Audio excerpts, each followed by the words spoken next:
Hello, my name is Angelina Kepta, and I am the host of today's topic, Principles for Raising Children for the Lord. Today, I am joined by Sister Lori Johnson. Miss Lori, thank you for joining us today. Thank you for having me. I'm excited to be here. Yes, I'm excited to have you. As you know, I recently became a mom 5 weeks ago, and I am very eager to discuss this topic with you. May you share how many children you have and how long you've been a mother? Well, first of all, congratulations on being a mom. That's a great blessing. And as you are experiencing probably the most life-changing thing you'll go through. Yes. We did have 4 children naturally. We have 1 baby in heaven. But God blessed our family with 4 children in 5 years, a son and then 3 daughters. And so I have been where you are and survived. How about that? Yes. Well, I wouldn't doubt that you have a lot to say on this topic. Myself and the audience, future moms, young moms watching, are probably very excited to see what you have to share today. Well, it's a great honor and a privilege to be here. And actually, I'm here because God has commanded me to do this. In Titus 2, verses 3 through 5, God speaks to both the young women and to the older women. And he tells the older women that we are to be examples for the younger women and that we are to teach you. And then God goes through, I love it, because he tells us exactly the things that we're supposed to teach you. And one of those things that God has commanded us to teach is how to love your children. And, you know, it's amazing that God always knows what he's doing. And he can take the older women, what I would call maybe the veteran women, the women who've been in some battles. They've had some skirmishes. But he can take the older women and he can come alongside the younger women, the new recruits, and we can be a help to you. We are a little further down the road than what you are, and none of us are perfect parents. But we have a perfect God who's given us his perfect will to help us as we train children. I don't have a PhD in parenting. I'm no parenting expert. I have made a lot of mistakes, and my children were not perfect, and they still are not perfect because they had imperfect parents. And no one begins being a mom and no one ends being a mother knowing everything and doing it perfectly. You know, we can read books about parenting, and you might have done that before you had your little one, and they give you instructions, things to do. But reading about parenting and actually being a parent are 2 different things. It's kind of like babysitting and having your own child. 2 totally different experiences. Okay? And you know, the parenting ideals that we have and the thoughts that we think we're going to bring into our family, unfortunately, they're met with great resistance from our child and our own sinful nature. Sometimes we just don't follow through and do the things that we should do. And I just want to be very honest, very open with you as we talk about this. I believe that outside of my personal Bible time, nothing has stretched me, grown me, challenged me more than being a mom and being responsible for the souls that God has entrusted to me. Loving our children should come naturally, but sometimes our maternal love can get out of bounds and can be misused, actually. Could you elaborate in what ways can a mother's love be distorted or misused? Sure. Because we love our children so much, we can have a tendency to be too lenient with them. Oh, I just love them so much, I can't discipline them. Well, God has a lot to say to us about disciplining and training our children. The opposite side of that can be, too, sometimes a mom can love her children so much that she's too restrictive. She's always hovering over them. She never allows them to experience anything, to go anywhere, to be with anyone else but her. Sometimes that's called helicopter parenting. It's a term you might have heard of. And so both of those things are not beneficial to our children. Talking to women about their children, I can tell you this, over the years that I've been a mom and received instruction, and now as an older woman giving instruction, when you start to talk to a woman about her kids, boy, it just seems like it wants to raise the hair on the back of her neck. That mother bear instinct comes out like, don't talk to me about my child. But my prayer is that we will look at God's word, we'll look at some principles, some teaching that God has given to us, and we'll see how to apply that into our everyday parenting and training our children for the Lord. And I really believe that raising children for God is the greatest ministry, one of the greatest ministries we can have. Yeah. Well, as we look into God's Word, I am thankful that to be able to hear from you as a mother who is older and has more experience than myself about some of these important biblical principles. Well, where do we begin on such an important topic? Well, there are things about parenting all over the Bible.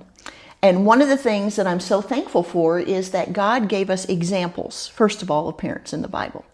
Now, just think about people in the Bible, but think about them as parents and the examples or the things that we can learn from them. Think about Adam and Eve, first parents, right? Started in a perfect environment. And yet the very first family had a murder. They had one of their sons kill another son. Then think about Isaac and Rebekah. A beautiful love story, but yet a story that turned into favoritism in a family, where the father favored one child and the mother favored another child. And that favoritism, that idea of favoritism, even continued in Jacob's life, where he had a favorite wife, he had a favorite son, and that didn't help the family. It destroys the family. I think about Job and his wife. Here's a husband and wife that suffered greatly. We know that the Bible tells us in one day, Job lost all of his possessions. In one day, Job lost all of his children. And then Job lost his health. And when his wife comes, and the only time we see her speaking in there, I know what she said was not good. The advice that she gave was not biblical. But I have to think of her as a woman who has gone through all of these things too. And yet her husband, he faithfully led her. He spoke words of truth to her. He says, after he receives all this news, it says, then Job arose and rent his mantle, shaved his head, and fell down upon the ground and worshipped. And he said, naked came I out of my mother's womb, and naked shall I return. The Lord gave, and the Lord has taken away. Blessed be the name of the Lord. And then it says in Job 1:20 through 22, in everything that Job went through, Job didn't sin or charge God foolishly. So Job and his wife are an example to us. I think about Samson's parents, Manoah and his wife, a couple that couldn't have a child, and an angel comes and tells them, you're going to have a son. And it's interesting, Manoah says in Judges 13:8, he's asked the angel, teach us what we shall do unto the child that shall be born. He's asking for instruction. Give us wisdom, give us direction. Another family as parents is King David and Bathsheba. Now maybe we've never thought about them in their parenting role, but here's a relationship started in adultery. Their firstborn son died, and yet from this union came Solomon, the wisest man that ever lived apart from Jesus Christ. When we get to the New Testament, we see examples of parents in Zacharias and Elizabeth, a godly couple serving God, and yet they couldn't have a child. But God blessed that couple with John the Baptist. And it says of John the Baptist, Jesus said this in Matthew 11:11, verily I say unto you, among them that are born of women, there hath not risen a greater than John the Baptist. His parents, Zacharias and Elizabeth. Mary and Joseph, of course, were parents. They were the only ones that ever had a perfect child. But they went on to have other children as well. I've often thought, can you imagine having Jesus as your big brother? I mean, he never did anything wrong. It was never his fault.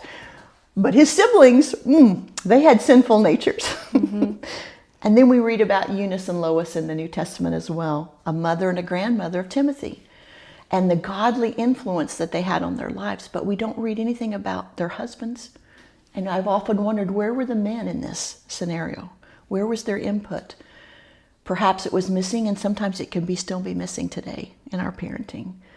So I'm thankful for the examples that God gives us of parents, and we can learn from them. We can look at them and learn from them. We can look at what they did well, and we can follow that example. And we can look at what they did wrong, and we can avoid that in our families. God also gives us a lot of verses on parenting in the Bible. I started to list them all out, and it was like pages and pages of verses. But I want to give us just this important one from Exodus 20, verse 12. one of the first commandments that God gave, one of the 10 commandments, honor thy father and thy mother. And this is a commandment that came with a promise that thy days may be long upon the land which the Lord thy God giveth to thee. Well, I'm also very thankful for all these examples and the Bible of parents that we can refer back to and learn from. How do we take all these Bible examples of parents and spiritual instructions and apply them in our everyday parenting? Well, I think that's where the trouble can come sometimes. We have all these verses, we have all these examples. Now, how do I put it into everyday parenting in my home and in your home? Well, as I was getting ready to prepare this lesson, I sought counsel from other women as well. I sought counsel from, first of all, from women that I knew. It's one thing to say things online, and it's another thing for you to actually observe them in their life. And so I went to women that I had observed over the years that really strove to raise their children for God. And I looked at their children. I looked at what kind of children came out of those homes. And I asked them this question: what made the spiritual difference in your home? And it's interesting, I asked not only the ladies that, I asked the kids that too. What made the spiritual difference in your home?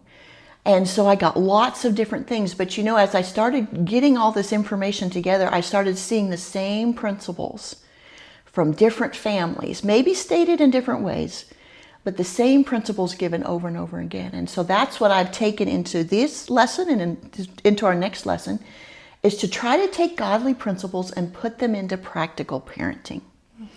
So here's the first principle. Number one, we need to remember our priorities and we need to keep them in order. And I like to remember them like the fingers on my hand. The number one priority that we have as a woman is our relationship with God. And then if we get married, the second human priority that we have is our relationship with our husband. Well, that's number two. Number three, if God blesses us with children, then we have a responsibility to our children. We have a home that we need to function in within a family, and anything else is like that thumb out there. It's stuck out to the side. And these really are our 5 priorities, and this is the order that we need to keep them in. Remember what God said in Deuteronomy 6, verses 4 through 7. Hear, O Israel, the Lord our God is one Lord.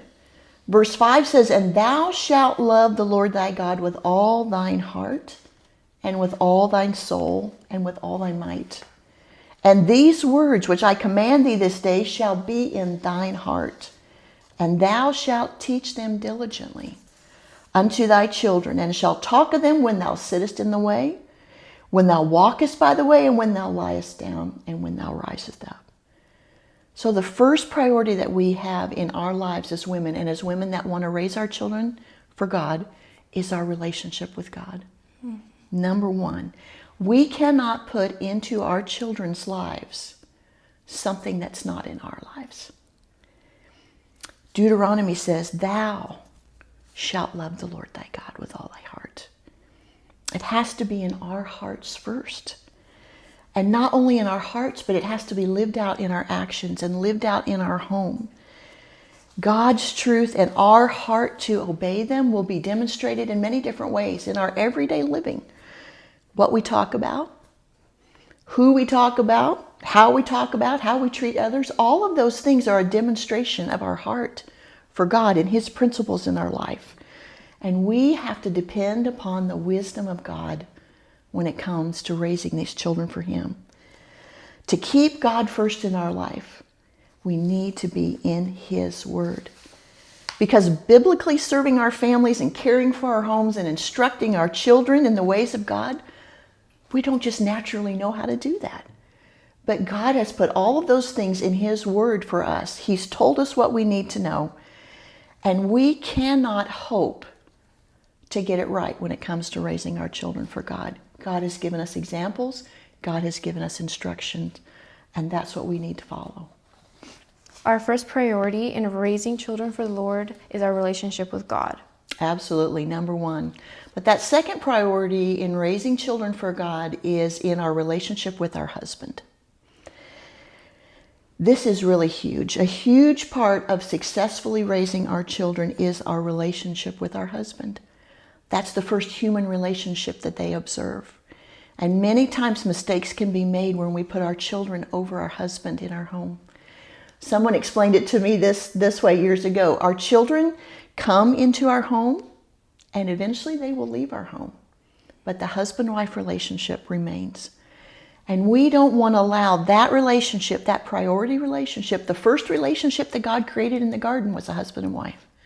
We don't want to allow that husband and wife relationship to deteriorate, to be neglected while we're busy raising children or taking care of our home or taking care of others. Much of the security of our children comes from the husband-wife relationship. If mom and dad are doing okay, that little child's heart is secure. But if mom and dad are struggling, that transfers right into our children as well.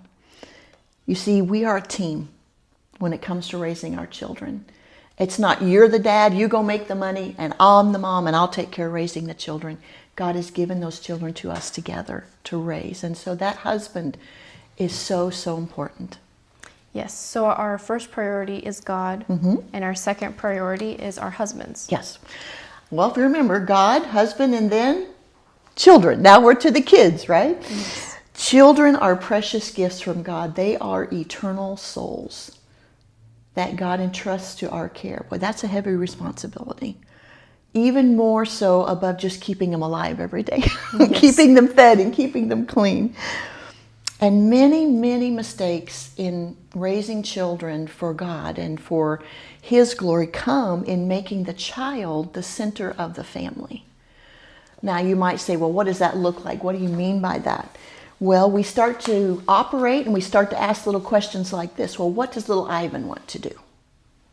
Where does little Ivan want to sit? What does little Ivan want to have for supper? And do you see how the child now is becoming the center of all of our decisions? Yeah. When everything starts to revolve around our children, maybe it's little Ivan or little Angelina or whoever her name is, okay? When all of those decisions start to revolve around them, that just encourages their self-will. You see, they're already born thinking that they rule the world and they rule us. And we have to take care of correcting that and training that. Making the child the center of our home, this is called child-centered parenting. And this is the way that the world parents their children, but this is not the way that God wants us to parent our children for Him. Our priorities for raising children for the Lord, God, our husband, Good. Children, and then what? Then our home. Our home is going to be our primary classroom. That's where we're going to spend most of our time. And God said to us in that Deuteronomy passage, He says, thou shalt teach them diligently. And He says, when we walk by the way, when we go to bed, when we get up. And so much of our training takes place at home. An old author said this. Now, this was written back in the 1800s, 1888. But listen to this. I thought it was really good. You may take your children to church. You may send them to the best of schools and give them Bibles and fill their heads with knowledge. But if in all this time there is no regular training at home, I fear it will go hard in the end with your children's souls. We have a huge responsibility, and the majority of our training, our teaching is going to take place at home, into their little lives. I always like to say the results of our parenting will be seen in public, and so will the results of our lack of parenting. If we take care of things at home, discipline, attitudes, all of those things, those are going to be visible. But if we don't, that's going to be visible as well. Home is the place where the foundations of character are laid. The things that we teach our children how to love, how to respect, how to have self-control. They don't come with any self-control. All of that has to be trained into them. How to share. A sibling is really good for this because they have to share things with a sibling. How to obey. All of these character traits have to be trained into our children. And they have to be put into their hearts. They're not there naturally. Home is the place also where our habits are formed. So do we want our children to be dependable, hard workers? Well, where does that start? That starts at home. We teach them how to be dependable and hard workers at home. I was sharing this one time, and a mom says, well, how do I teach my children to be a good worker? I said, by working them, by giving them chores, by giving them responsibilities. Yeah. Work doesn't come naturally. We are naturally what? Lazy. That's right. We have to overcome being lazy. And I really believe one of the greatest gifts, one of the lifelong skills that we can give to our kids is teaching them how to work. How to work independently. How to work unsupervised. You know, it's one thing to work when mom is standing over you. It's another thing to work when we remove our presence. Can they continue to work without our presence there? How for them to work thoroughly and to the end, to completion. We are the managers of our home. God calls it in Titus chapter 2, we are the keepers at home. So we're the managers. We're overseeing all of this. And this training is going to take place in our home. So our priorities in raising children for the Lord are God, husband, children, home, and is there anything else? Well, that's what I like to call the others. That's the thumb that sticks out on the other side of the hand. What happens many times is we can allow others to take precedence over these other 4 areas. Because honestly, it's easier to do things sometimes for others or to be out with others than to be at home and doing the work and training that I need to do there. It's easier to think of others, to think of them and their needs. I had a dear friend, and she had children that were the same age as mine. And I tell you what, she got so much done. She was always taking meals to everybody. She was doing, but you know what? There was cereal for her kids at home. She would take a really nice meal to someone maybe that just had a baby, and then they would come home and have cereal at her house. And I just shared with her one time, I said, what if you thought about serving your family first before running around and serving everyone else? You see, God has given us one family, and that's our priority. And so others, that will come more, especially with the ages of our children as they get a little bigger.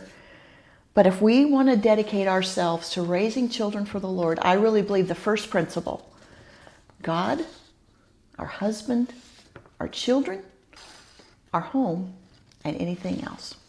Well, we've covered quite a lot for our first principle for raising children for the Lord. Please join us for our second session where we will cover more principles on this topic.